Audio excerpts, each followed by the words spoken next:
देणार ठेवा लय अवघड.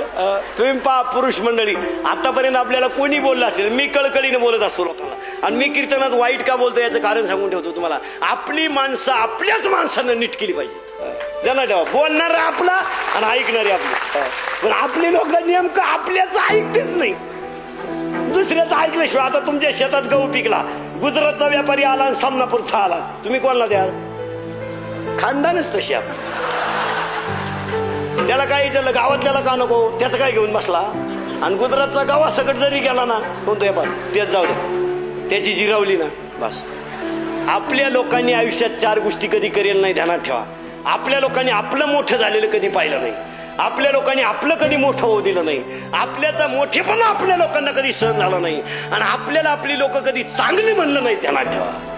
म्हणून आपल्या लोकांचा नंबर, जेवढ्या कमी पगाराच्या नोकऱ्या आहेत तिथं अख्खे मराठी आहेत.